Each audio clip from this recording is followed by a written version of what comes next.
Welcome back to the Knights Book Club podcast. My name is Mason Knight. Sitting across from me is my sister, Makylie Knight. And this is episode 5 of the Knights Book Club. What book are we reviewing this week, Makylie? We are reviewing The Bride Test by Helen Hoang. It was published on May 7th of 2019. Okay. Yeah. So a little background on the author. Helen Hoang is that shy person who never talks until she does, and the worst things fly out of her mouth. She read her first romance novel in the 8th grade and has been addicted ever since. In 2016, actually, she was diagnosed with autism spectrum disorder, and she currently lives in San Diego with her husband, 2 kids, and a pet fish. Wow. The autism thing is very important, just bookmark that information for later. Because of the book. Yeah. Yeah. Just clarifying that. Yeah. So the page count for this is 320 pages. If you ended up reading this book, the audio book is like exactly 10 hours. Yeah. The genre is obviously a romance novel, novel fiction, or contemporary romance. Synopsis. A young Vietnamese woman seizes an opportunity to travel in America in hopes of finding a husband and a better life. Esme Tran isn't ashamed that she supports her family by working as a maid at the Ho Chi Minh Hotel, City Hotel. But she secretly wishes for a different life for herself and for her 5-year-old daughter. Now that we're through all that, if you guys could please be sure to smash that like button, comment below, subscribe to the channel, hit that bell notification as we drop reviews here every week. You can also just find this in audio format literally anywhere you find podcasts. I'm talking Spotify, Apple Podcast, Amazon Music, FM radio, Pandora, even on your Alexa devices. You can find us anywhere. Pretty cool. That's cool. Yeah, I did it last night to test it out. Interesting. Felt pretty big time. Big time. All right, Makylie, should we jump right into this review? For those of you that have been following this channel, we are no longer doing a spoiler-free. We're just going to jump right into the book, and we're going to try to reduce the time a little bit between 30 and 45 minutes so we can kind of get through some of the highlights of this book. So let's jump right into it, Makylie. So the first part of this book, the novel begins, and and it's set in this funeral. Yeah. Right. And apparently this is 10 years ago in San Jose, California.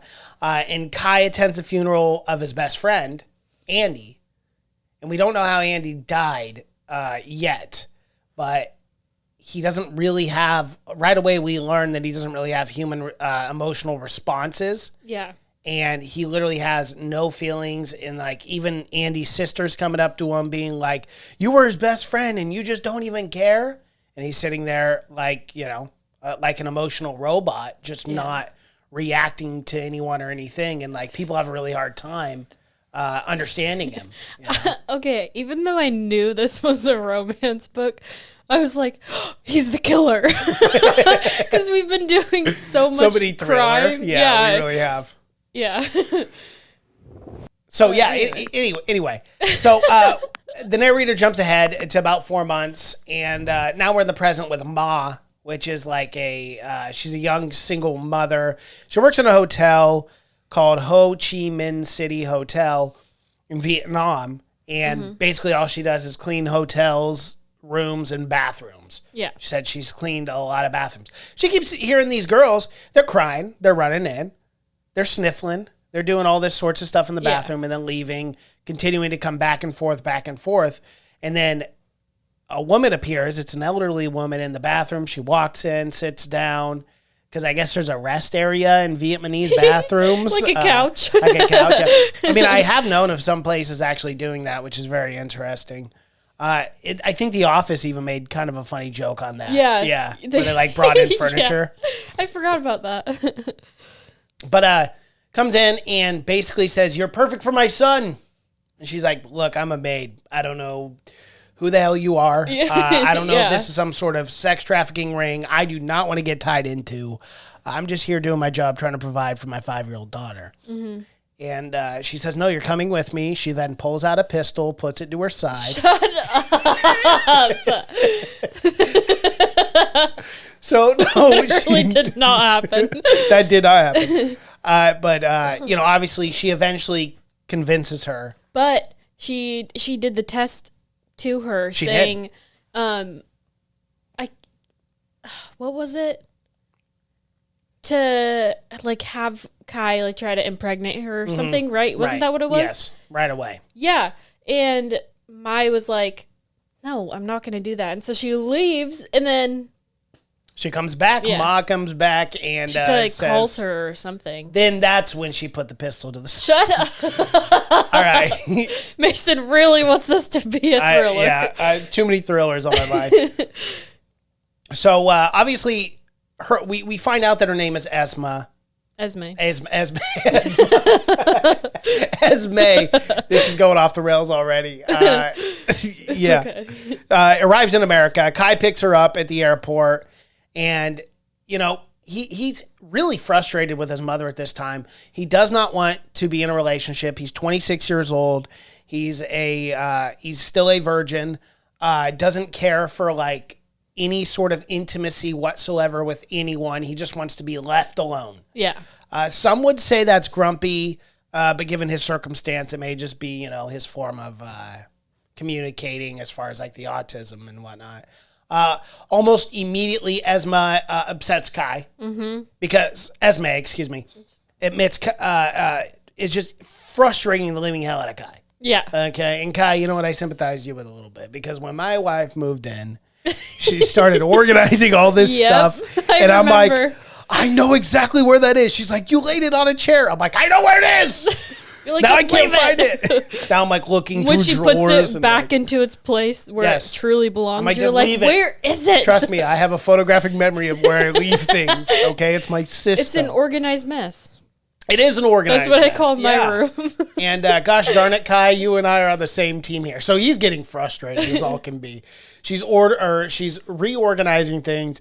She's apparently, you know, Cutting Jack the down Timberman and cutting down a tree with a butcher's knife. I was laughing so hard. Oh, it's so funny. And, you know, he's getting increasingly irritated. And then one of the first things happens in this book, and that is her nightmare.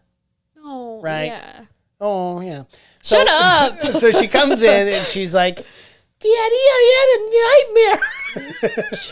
You were the worst person ever.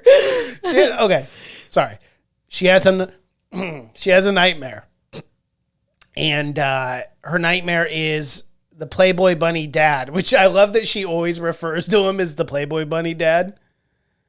Am I missing something? I do No. not remember that. Yeah, remember she was like, he's got like a Playboy Bunny girlfriend or whatever, but Who?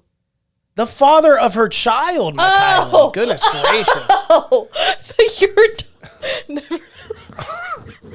Oh my God. Okay, well. Anyway, So her daughter's father, she had a bad dream that he came in the middle of the night and snatched his daughter away and ran into the forest, right? Basically like kidnapping her. And this is like the first time that we actually see Kai, you know, turn off his robotic tendencies and kind of emotionally open up. And it's nice because it's good to see, blah, blah, blah. They're still falling in love. Or not falling in love at this point, but they're still like trying to make a connection. Yeah. And he's getting used to it. But boy, oh boy, does things get a little shaken up when Esme goes out for a little joyride on the bike. I was after this. That's when I knew. Like, I mean, it's a freaking romance book, but that's when I knew that that's how Andy or Adam, whatever his name was, died, and that's when I knew he had autism. Andy or Adam? No, it's Andy. Yeah, well, it's Andy. Trust me, it is not Adam. Okay. Your summary is wrong. Okay. I listened to the book 4 times. It was that good. Okay. Just joking. Yeah. I was so go ahead. Continue on. But that's when I knew that that's how he died. And that's when I knew that he had autism. Because it doesn't say it until like super late in the book. Right. Which is like whatever, but. I picked up on the sense that this guy had autism right away. Oh, I didn't. Like at the funeral when he's like it's literally describing like as if this guy, and I know I keep referring to robot, I'm not trying to be insensitive, but that's kind of how they describe him in the book, is like, that's how he was has described. no emotion, straight face, just staring, and like not sniffling, not anything, just boom, blank. So like, I knew right away, okay, he's got some form of like autism or any other ones you want to call it. But well, that's what kind of made me mad, because when we did find out that he had autism, I thought back to the first chapter of the book, and I was like, why are people like dogging on him so hard? He literally has autism. Like, I wonder if it's just not complete understanding on the family side of things of like what actual like autism is and the different forms of autism as well, because there are a lot of different forms of autism.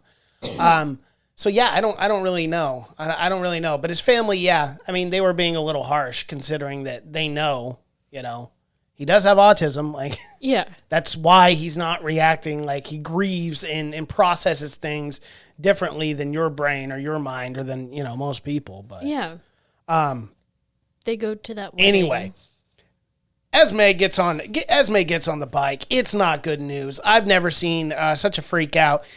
He's saying, you're going to, or she's going to die, freaking out because she took the bike.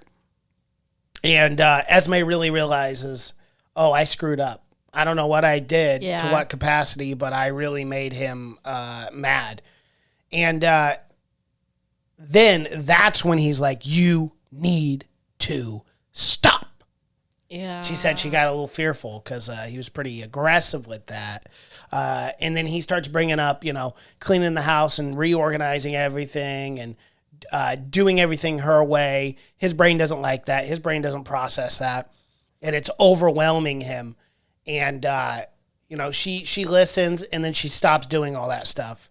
And then we kind of get a sweet moment moving on.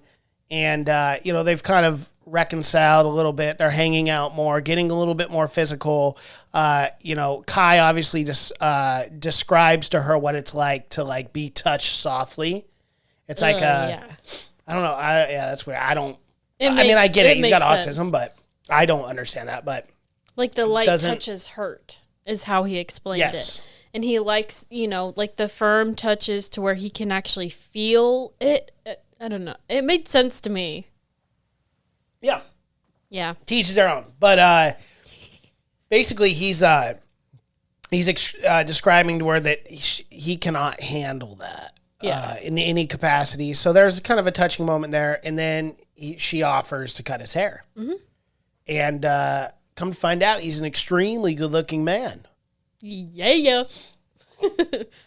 Which, can I get one romance? I have read probably 10 romance books in my life, or listened to them. Can I get one fat schlub in a romance book? Do all of them have to have... Okay, we're gonna go off here because I need to talk about something that I just don't understand in romance novels. Mikaylee, you and I are gonna get real comfortable with each other because there's some words that they use in this book that I'm like, can't you just say penis? Oh, yeah. Like, and it's just like, it was thrown in at the most like unsettling times. Like, and I'm sorry. I'm sorry for everyone listening. I think it's because if the word penis just sounds weird.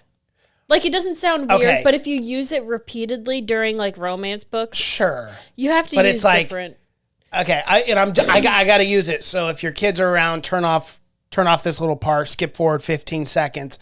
But, it's like, and then he slid his cock on the side of my leg. And I'm like, why do you have to use that word? Like, because there's not a lot of words for male genitalia. Yeah, I know, but it's just like that word is just so like, I don't know, it makes me uncomfortable. I think it only makes you uncomfortable. Like, it doesn't make me uncomfortable because I read a ton of romance. Yeah, I just hate smut. Really? There was a lot of smut in this book where I'm like... There was only like maybe 2 or 3. Yeah. How many do you need? On his perspective, he was thinking about her a lot. And and I understand that. In a sexual way, yes. I understand that. And like the whole blue balls thing. And I was going to say he has blue balls bad. Masturbate in the shower, blah, blah, blah. But it's like... I don't know. That's the problem because like her main goal was to like try to seduce him.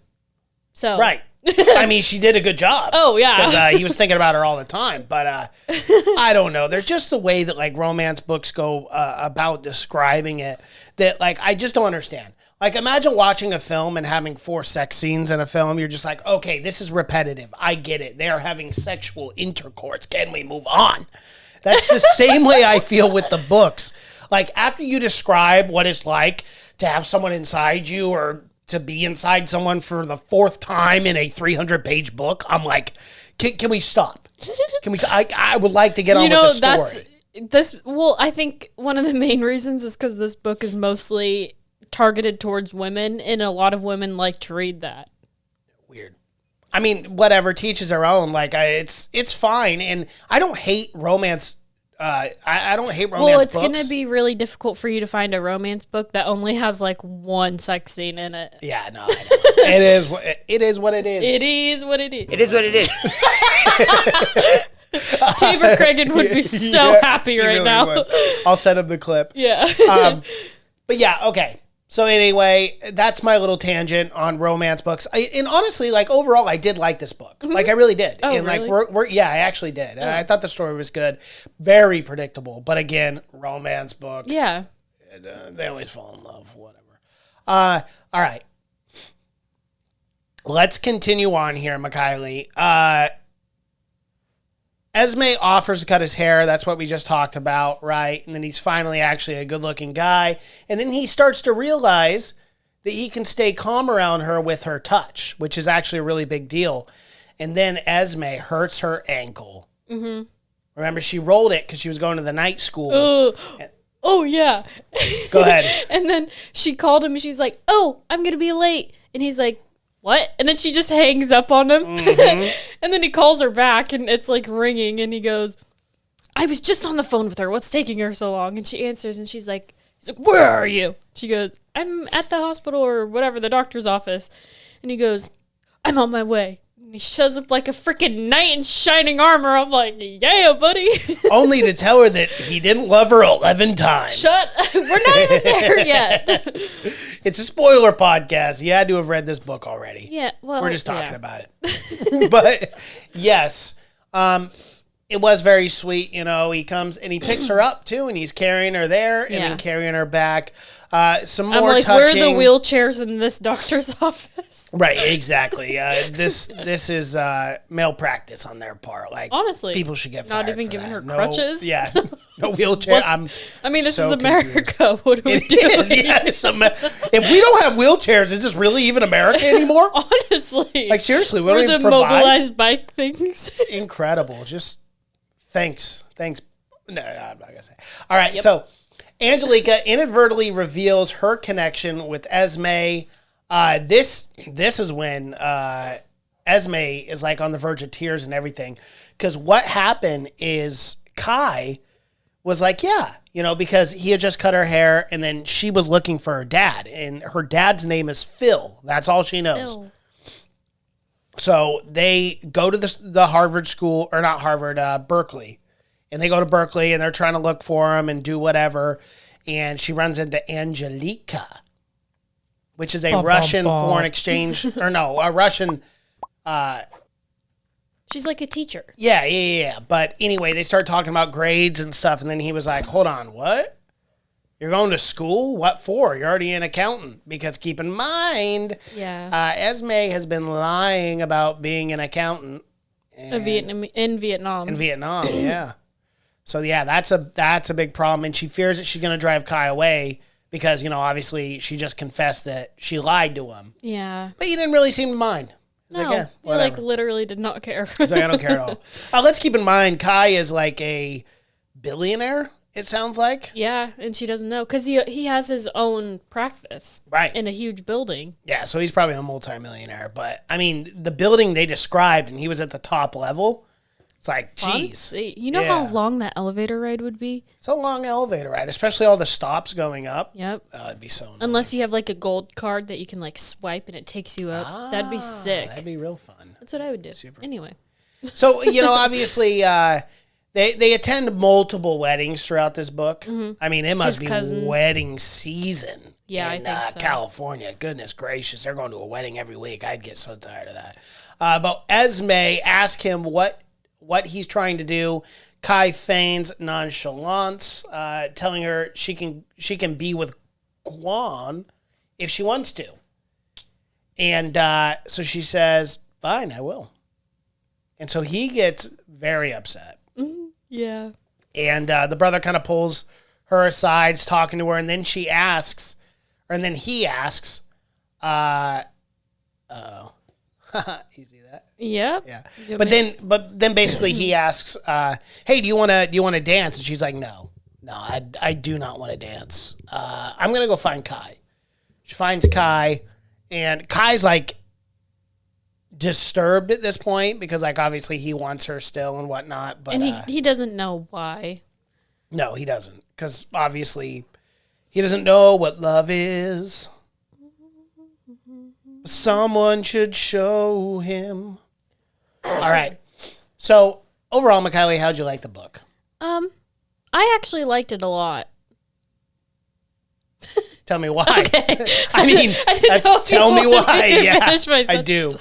I liked it a lot because of the whole, excuse me, Andy and the motorcycle thing.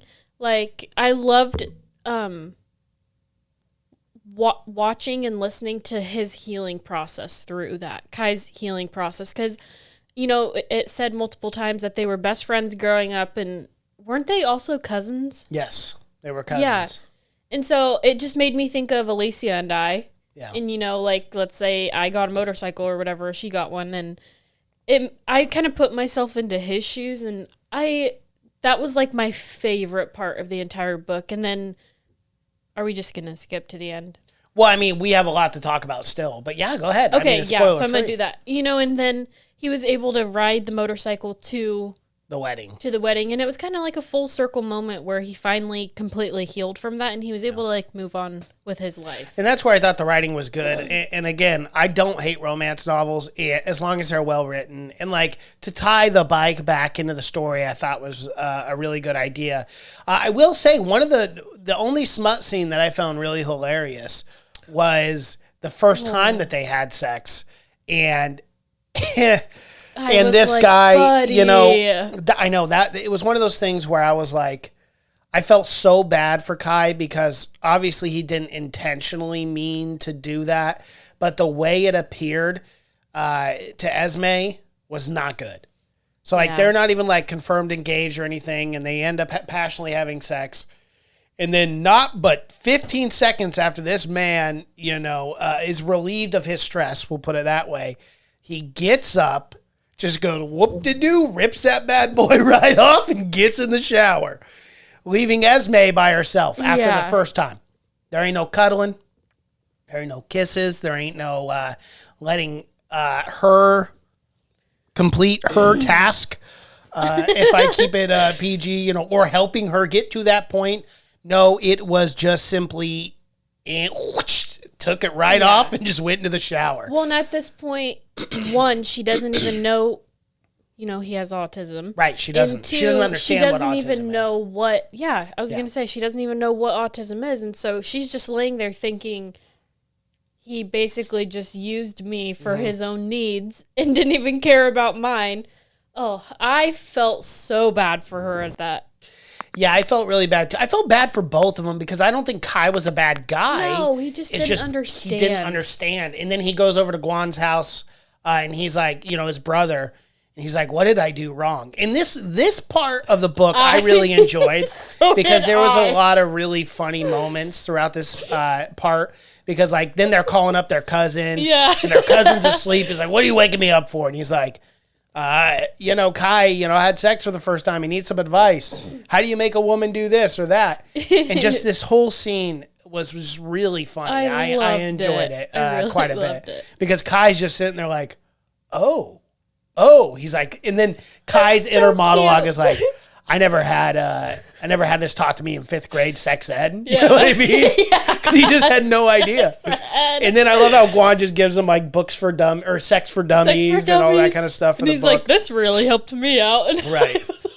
He's like, but I'm done with it. You can use it. And then I love how Kai always assumes that there is semen everywhere in his brother's room. Yeah. He goes, I was scared to walk into the house because I thought there were semen on the walls. He's like, I left my shoes on. And then he hands him the books and he's like, he's like this. He's like, should I touch these? Are they safe? And he goes, yeah, dude, I prefer to jerk off to porn, not the Sex for Dummies book. Like, come on, Kai. What are you doing? God. So funny. Oh, Kai. I loved it. Yeah, but those scenes were really good. Like, that was actually, I think, probably my favorite part of the book. Yeah, it's I kind of loved this it. discovery for Kai of, like, you know, obviously He's what learning sex and he's means to growing. men and women. But it was good. It was a good part. And then, so obviously all of that happens, but it's really, really sad moving forward after this because he goes back again. He apologizes to her. They have a really, really good night. And he proposes to her multiple times. Please just marry me. Please just marry me.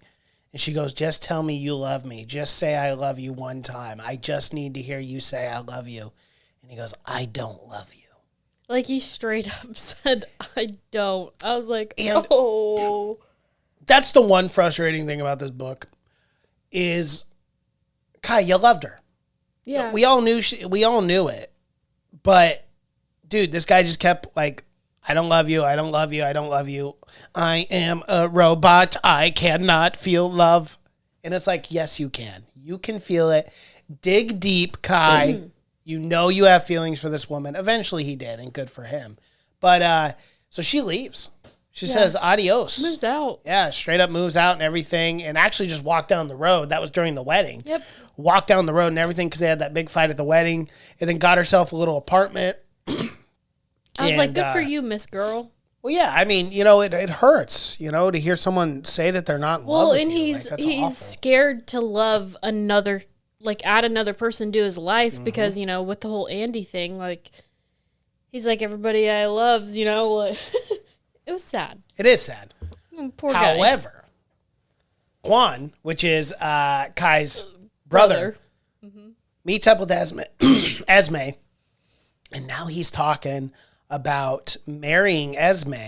And he goes, hey, look, you know, it doesn't have to be anything romantic or anything. We can get a divorce when the time is right, but you deserve to be here. You know, because at this time, She's like, a Esme hard is a worker. hard worker. She's really good at school, and she just got turned down, which she passed with flying colors. They should have accepted her to college. Yeah, and, excuse me, she works for Guan and Kai's mom at the diner. At the diner. And that's how she went to go learn English because she was serving that lady. Yeah, exactly. And so Kai is kind of out of the picture at this point, and Guan offers to marry her. Esme actually does agree with the hopes that Kai will show up, intervene, and then they can get married. Yeah. And that happens. So Yeah, it's there's a your romance spoiler. book. What do you expect? There's your spoiler. No, but you know, in leading up to it, it was all good and whatnot. Like, and Guan's a pretty good brother, I tell you that much. You know, because I really thought he was going to be a douche canoe, but he ended up being like a really good individual. But yeah, so Esme's father arrives as well. We got to talk about that, old Phil, but his name isn't Phil. He switched it to something else. It's Forgot. It's like Gleaves. Gleaves, which is such a weird name, but hey. I kind of like it. And he said that he was searching for them for like 24 years, but he changed his name, blah, blah, blah. Yeah, but because now's when a he good was time. younger, people would make fun of him for being named Gleaves, and so that's why he went by Phil. And then, you know, once he And grew then up, switch back. Mm-hmm. Yep. and that's why it was so difficult for them to find her. Yeah. But, it, you know, a cookie cutter, didn't perfect Kai ending. find her? Huh? Didn't Kai find Gleaves? I don't know. He might I have. don't know. I love it. Oh, yeah. Kai had tracked down her father, so Yeah. he would have another option for citizenship. So, yeah, you know, it's just cookie cutter clean. Like, everyone's happy at the end. You know, the dad meets, and then you can see her mom as well kind of be like, oh, I'm into this guy that I hooked up with 24 years Yeah. ago. So they're probably going to get together. You know, Kai and Esme get married. Guan is having more drunken sex with someone else in the It's closet. Guan. What do you expect? That scene was kind of funny, too. Yeah. When she wanted to try on the wedding dress. Yeah. And then she's in the closet, and then Kai shows up. I thought that was so funny. Yeah. And he's like, her boob is touching my arm. Yeah. So like stuff like that. It is pretty funny. But yeah, and that's the end of the book. You know, that's the end of the book. They get she married. graduates from Stanford. Yep, graduates from Stanford. They have a child. He's able to, just tell, what was her daughter's name? Carolina? No. Anyway, he's able to, like, tell them point blank that he loves them. Right. Yeah, and then, it was really cute, though, at her Stanford graduation, Kai's mom was like, so when are you guys going to get married? And then Esme's mom was like, oh, they're too young. They need to get settled down. And then she, do you remember that at the very end? Yes, the epilogue. Yeah. That was really cute. And she's like, oh, I'm ready to get married. And then her daughter was like, are you going to marry him now? I was like, oh my God. Oh my God. Yeah, it is a happy, feel-good book. I love romance books. Yes. Well, now that you dragged me through the mud and made me... At least this book was short. Now, well, yes, but the problem is one of my favorite genres, and at this point now, is sci-fi and fantasy. Mm-hmm. So we are going to do a sci-fi book next week, Kylie, and it's called The Hail Mary Project. Okay. All right. Well, that is our announcement. You can see the enthusiasm in Kylie's face. You're going to have to, take over the reins during those episodes, though, because sci-fi can kind of confuse me sometimes. Oh, no. It's simple sci-fi. It's literally about a man getting shot out in space on a Hail Mary to try to save Earth. So it's like, it's going to be super easy. How long is it? 16 hours. But bad. we will be doing the Mistborn trilogy with Jimmy. We're going to have to do ACOTAR, too. Sure. I don't know what that is, but yeah, I will. I don't know, TikTok. Okay. All right, everyone. Well, that is our review for the Bride Test. Kylie, can you give us your score based on the 3 ratings that we have in place? Narration, story, and overall. I thought the narration was awesome. And it was actually somebody with, a Vietnamese accent. Mm-hmm. So I appreciated that. What is English? I appreciated that. You appreciated it. Yeah, thank you. You're welcome. So the narration gets an easy 5. Story, I think I'm going to rate it higher than what I would because of the whole motorbike thing. Right. I appreciated that a lot. I cannot say that word. It's okay. So story gets a 4. Okay. And then overall, probably a 4. Alrighty. I'm a sucker. Yeah, I'm gonna go with my narration is a 4 out of 5. Now I think the narrator's good, but it was really hard for me to listen to Guan whenever he spoke because he was speaking like this, Guan, yeah. Guan, hey brother, how's it going, dude? And I'm like, I just it would cringe my ears. I didn't even notice. Oh, I did it. And he was like, hey. And I'm like, I can't do it. But the narration was good. There were many characters, and she did a really wonderful job overall. So I'm going to give her 4 out of 5 stars there. The story, don't read too many romance novels. I'll be honest. But I know for a fact they're all predictable. Has there ever been a romance book that is... I'm sure there has been, but it's very rare for them not to end in a cookie cutter fashion. But I did enjoy the story. I did enjoy the listen. So I'm also going to give the story 4 stars, and overall 4 for 4. I'm going to give it 4 out of 5. Cool. But, it wasn't a bad book. I actually enjoyed across it. The board. It took me 5 hours to listen to, so not too bad because I listened at 2 speed. So good time. Very, very cool. All right, everyone.